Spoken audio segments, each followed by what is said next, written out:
Vote देंगे, एक भी किसी सरकार को भी वोट नहीं देने के।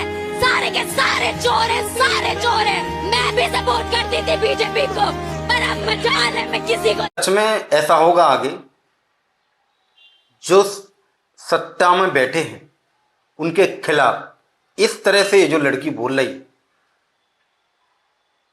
बहुत गलत किया। दिल्ली प्रोटेस्ट जो लोग कर रहे थे, छात्र, फिर छात्रों को इस तरह से क्यों मारा? मंच पर थे वो तो अपनी राजनीति चमका रहे थे, लेकिन जो ग्राउंड में थे,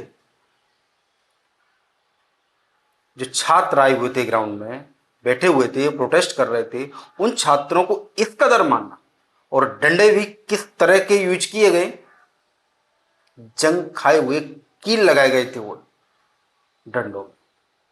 इस तरह से छात्रों को मारना शोभा नहीं।